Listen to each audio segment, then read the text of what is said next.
మీ ఇంట్లో మొదటి కోటీశ్వరుడు మీరే అవ్వాలనుకుంటున్నారా? ఈ ఫైనాన్షియల్ వెబినార్ లో ఇప్పుడే జాయిన్ అవ్వండి. Hello viewers, welcome back to Suman TV.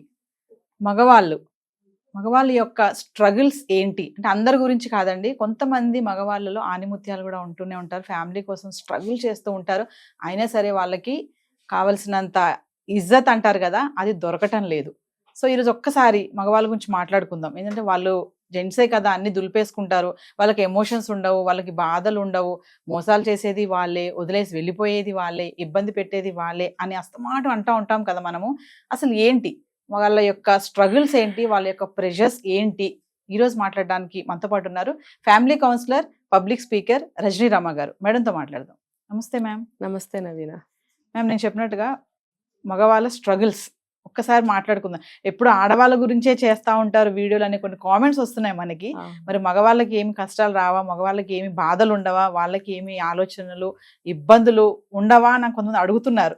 ఒక్కసారి మీరు వారి గురించి ఈరోజు. ఎందుకుండండి, వాళ్ళకుండే ఇబ్బందులు బోలెడు ఉంటాయి. అయితే మీరు ఒక మాట ఇందాక అన్నారు, మగవాళ్ళు మోసం చేస్తారు అదని ఇదని. కానీ అసలు అందరు అలా ఉండరండి. సగానికి సగం పైగానే మంచి వాళ్ళు ఉన్నారు మగవాళ్ళు. ఇప్పుడు చెడ్డ వ్యక్తులు సమాజంలో చెడ్డ మంచి రెండు ఉంటాయి. ఉన్నప్పుడు ఆ చెడ్డ వాళ్ళ గురించి ఏదన్నా మనం చెప్పాలంటే వాళ్ళ గురించి చెప్తాం. మంచి వాళ్ళకి మంచిగానే ఉంటారు వాళ్ళు ఎప్పుడు కూడా.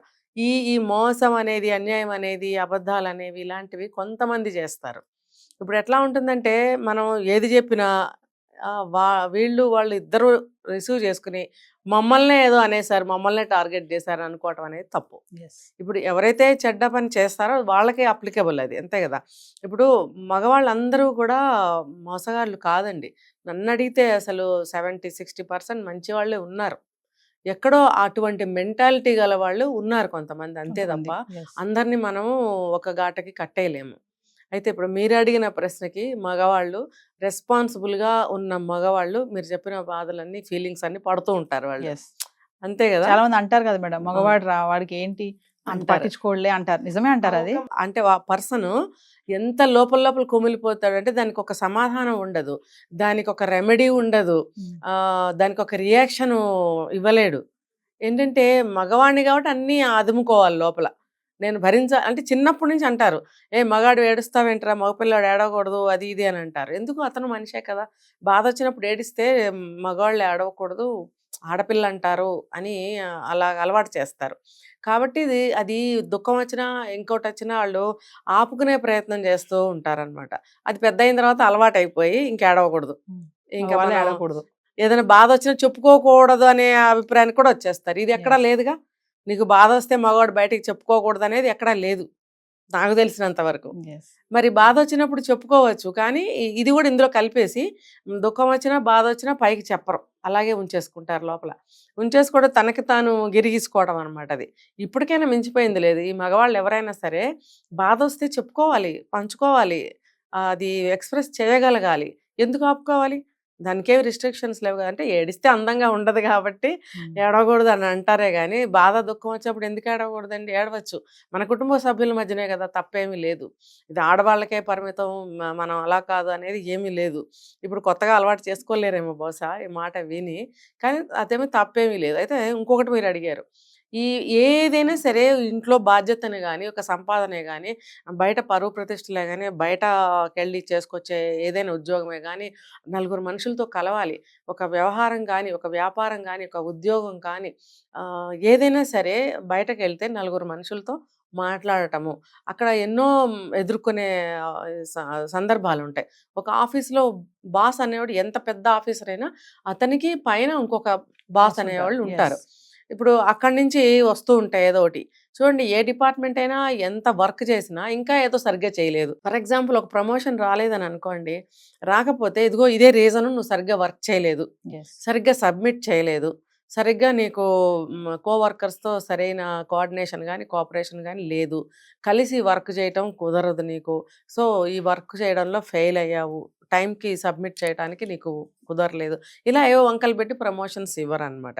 అదొక స్ట్రగుల్, మానసికమైనటువంటి ఒక వేదన. ఏంటి ఎంత బాగా చేసినా ఇలాగ అంటున్నారు అంటే, తనకి వచ్చినట్టుగా చేస్తున్నాను అని అనుకుంటే పర్వాలేదు. ఆ అనుకోవడంలో కూడా ఏంటంటే తనకు వచ్చినట్టు చేస్తే కుదరదుగా అక్కడ. ఎస్. వాళ్ళకి ఏం కావాలో అలా చేయాలి. అంటే మేడం ఇంత కష్టపడి ఆ హైక్స్ కోసమే గానీ, ప్రమోషన్స్ కోసమే గానీ, ఇంత ప్రాకులు పడే ఈ మగవాళ్ళకి ఇంటికొచ్చాక అంత ఆదరణ దొరకట్లేదని అనుకోవచ్చంటారా? అందరిలో ఉండదండి అసలు.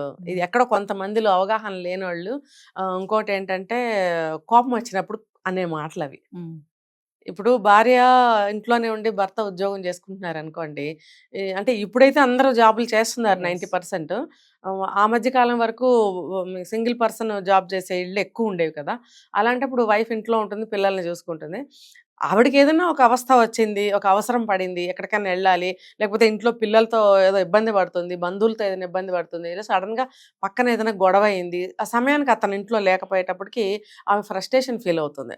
ఫీల్ అయ్యి అవకాశం ఉంటే ఫోన్ చేయడమో, లేకపోతే ఇంటికి రాగానే అటాక్ చేయడమో జరుగుతుంది. ఆ జరిగినప్పుడు నీకే ఎళ్లి హాయిగా ఏసీలో కూర్చుంటావు, నా బాధలు ఎవరు పట్టించుకోవాలి, నీకే ఇంట్లో తిని కూర్చోవచ్చు కదా అని కవ్వించే మాట ఒకటొచ్చేస్తుంది. ఎందుకు అనంటే ఆ విసుగుదలలో అనటం వేరు. Yes. ఆ మెంటాలిటీ గల మగాళ్ళు కొంతమంది ఉంటారు, ఉన్నారు. అందరూ కాదు. Yes. ఆ మెంటాలిటీ గలోళ్ళు కూడా ఏం చేస్తారంటే నువ్వు తిని కూర్చోవడమే కదా, నీకేం బాధ ఉంది, హాయిగా పడుకోక తినక ఉండక అని మాటలంటారు. దాంతో ఈవిడికి ఇరిటేషన్ వచ్చి ఇంకో మాట అంటుంది, నీకే ఏసీలో కూర్చుంటావు అక్కడికి వెళ్ళి, నీకేముంది హాయిగా పెన్నుతో 4 మాటలు రాసేస్తావు, లేకపోతే టైప్ చేసేస్తావు వచ్చేస్తావు, మరి ఇంటి దగ్గర నేను ఎన్ని ఫేస్ చేస్తాను. నిజానికి ఇది కూడా ఒక బాధే లేడీస్కి ఇంట్లో. అలా అలా అలా ఫేస్ చేసే లేడీస్కి మాత్రమే, అందరు లేడీస్ రారు ఇందులోకి. Yes. ఇలాగా ఇప్పుడు ఈ రోజులను బట్టి ఈ క్వశ్చన్ వేసుకుంటే ఎంతమంది సజావుగా ఇంట్లో సాంప్రదాయబద్ధంగా ఉండి భర్త వెళ్ళంగానే తలుపు వేసుకుని, భర్త వచ్చినప్పుడు తలుపు తీసి గుట్టుగా కాపురం చేసుకునే లేడీస్ చాలా తక్కువ మందే ఉన్నారు కదా ఈ రోజుల్లో. Yes. మరి అలాంటి ఆడవాళ్ళు తక్కువ మంది ఉన్నా ఈ రోజుల్లో వీళ్ళు ఫేస్ చేస్తున్నారు. Yes. మరి పాతకాలంలో అయితే ఎక్కువ మంది లేడీస్ ఫేస్ చేశారు కాబట్టి ఈ బాధలతోటి భర్తను అంటుంది. కొంతమంది కేటగరైజ్ చేస్తే వాళ్ళకి ఎంతసేపు డబ్బు ఆశ, వస్తువుల ఆశ, ఏదేదో ఉంటుంది, అటు తిరగాలి ఇటు తిరగాలి, అది ఇవ్వలేదు ఇది ఇవ్వలేదు, ఈ కోపంతో కూడా అటాక్ చేస్తారు.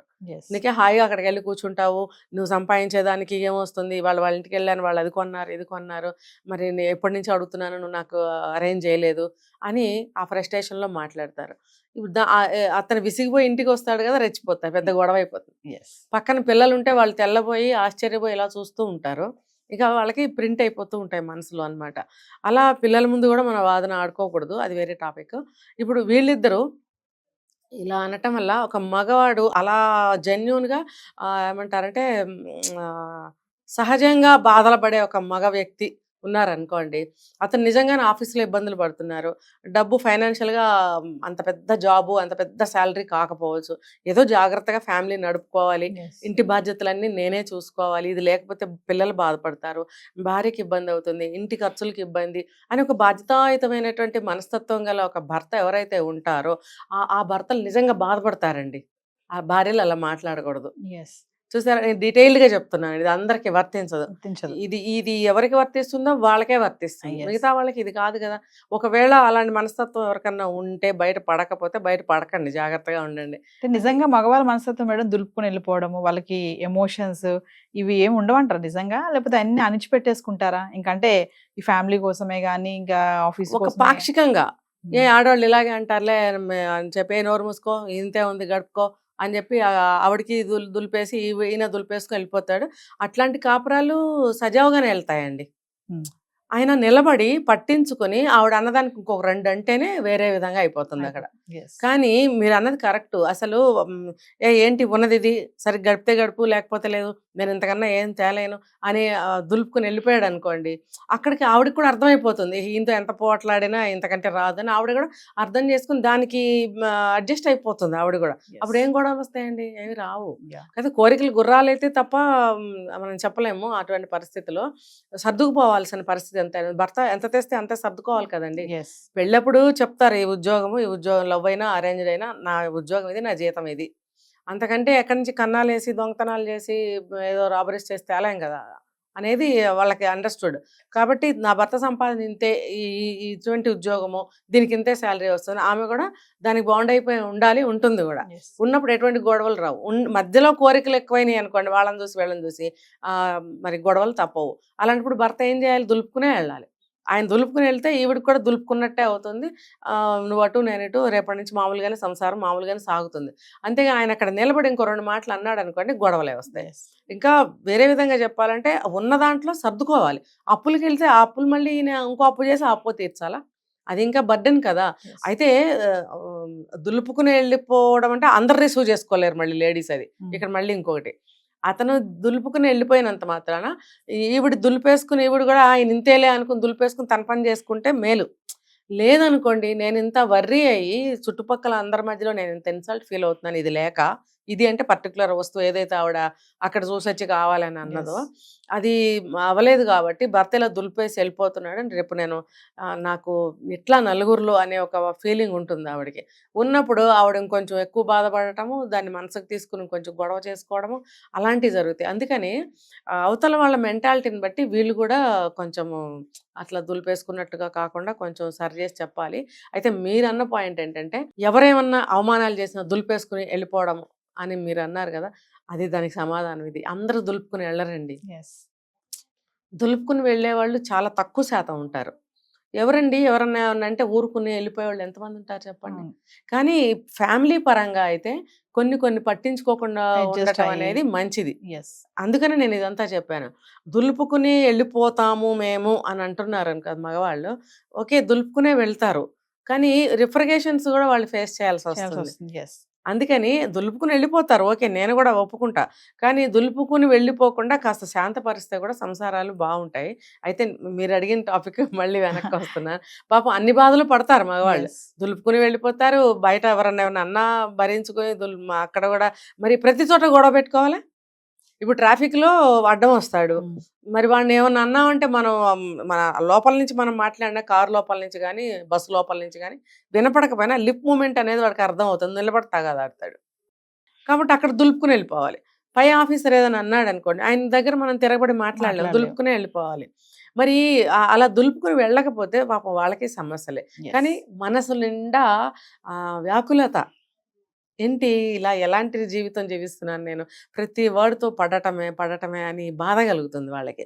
అందుకని ఏం చేయాలంటే, నేను ఇందాక చెప్పినవన్నీ సహజ సిద్ధంగా ఇంట్లో ఉంటాయి అవి. అందుకని మనం ఏం చేయాలి, ఇంటికి రాగానే మనం వాళ్ళకి సేద తీర్చాలి. ఇది మనం ఒక వీడియోలో మాట్లాడుకున్నాం. భర్త ఇంట్లోనే భార్య ఇంట్లోనే ఉండే భార్యలకి నేను చెప్తున్నా, ఇద్దరు ఉద్యోగాలు చేస్తే కూడా దానికి కూడా నేను చెప్పాను. ఇప్పుడు భార్య ఇంట్లో ఉండి భర్త మాత్రం బయటకు వెళ్ళి వచ్చేటప్పుడు అతనికి ఎన్ని చికాకులు ఉంటాయి, ఆ చికాకుల మీద కోపం వస్తుంది. మనం రాగానే కానీ కాసేపు అయిన తర్వాత కానీ ఆ టాపిక్ తీసామనుకోండి, ఆ కోపం అనే బాక్స్ ఓపెన్ చేసి ఈవిడ మీద చూపిస్తాడు. ఈవిడేం తక్కువ కాదు కదా, ఇంకా 2 వస్తాయి. అనవసరమైన అన్రెస్ట్ వస్తుంది. కొంచెంసేపు వదిలేయాలి వాళ్ళని, వదిలేస్తే అన్నీ బాగుంటాయి. కాబట్టి మగవాళ్ళు కూడా మీకు బాధ వచ్చినా కోపం వచ్చినా దుఃఖం వచ్చినా ఇంట్లో షేర్ చేసుకోవచ్చు. చేసుకోకూడదని ఎప్పుడో పాతకాలం అమ్మమ్మలు నాయనమ్మలు తాతలు చెప్పున్నారు కాబట్టి అవి పాటించాల్సిన అవసరం లేదు. అలా అయితే చాలా చెప్పారు, అవన్నీ ఇప్పుడు మనం పాటిస్తున్నాము, మన వీల్ ప్రకారం మనం వెళ్ళటం లేదు. అలాగే ఇది కూడా ఒక బాధ వచ్చినా సమస్య వచ్చినా ఇంట్లో భార్యతో మీరు షేర్ చేసుకోండి. చేసుకుంటే ఈ మగవాళ్ళు అనే ఈ బాధల నుంచి కొంచెం ముక్తి కలుగుతుంది. అంటే ఏదో నాకు తెలిసిన చిన్న రెమెడీ చెప్పాను, ఎందుకంటే ఎంతో జీవితం చూసిన వాళ్ళం కాబట్టి ఏ సమస్య దేనివల్ల వస్తుంది, ఏ సమస్య వస్తే ఎలా ఉండాలి అనేది ఆడవాళ్ళకైనా మగవాళ్ళకైనా చెప్పగలుగుతాం. ఎందుకంటే ఇంత జీవితం చూసిన వాళ్ళం కాబట్టి.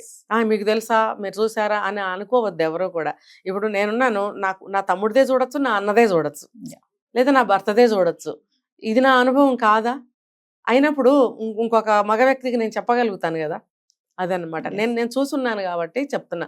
దుఃఖం వస్తే బరస్ట్ అయ్యి ఏడ్చే మగవాళ్ళు 100కి ఉంటారు, 2 ఉంటారేమో. కానీ దుఃఖం వస్తే ఏడవచ్చు. తండ్రి పైన తల్లి పైన చాలామంది ఏడవరండి. ఎందుకంటే ఇదే ఏమన్నా అనుకుంటారు. ఎందుకండి అది ఏడవలసిన పరిస్థితి. ఎందుకు ఏడవాలా అంటే పోయిన వాళ్ళని ఆనందంగా పంపించాలని అంటారు. కానీ ఏడవాలి అని నేనెందుకు అంటున్నానంటే, చిన్నప్పటి నుంచి పంచుకున్న స్మృతులు, ఎన్నో షేరింగ్స్ ఉంటాయి వాళ్ళకి, అవన్నీ ఒక్కసారిగా గుర్తుకొచ్చినప్పుడు మనకు తెలియకుండానే కళ్ళల్లో నీళ్ళు వస్తాయి. అలాంటప్పుడు నువ్వు ఏడుస్తున్నావు, నువ్వు ఏడవకూడదు, ఎబ్బే ఏడుస్తున్నాడు అని ఎగతాళి చేసేవాళ్ళు ఎవరు ఉండరండి. అది అక్కడ ఏడవటం అనేది సహజ సిద్ధమైనటువంటి చర్య, మనకు తెలియకుండానే అసంకల్పిత ప్రతీకార చర్య అంటారు, అది జరుగుతుంది. అప్పుడు కూడా మన కళ్ళు తడవలేదు అని అంటే మనం మనుషుల కిందకి రాము. అంత గుండె రాయి చేసుకుని బ్రతకాల్సిన అవసరం లేదు. బాధను పంచుకోండి, దుఃఖం వస్తే కన్నీళ్లు కార్చొచ్చు, తప్పేమీ లేదు. Thank you ma'am.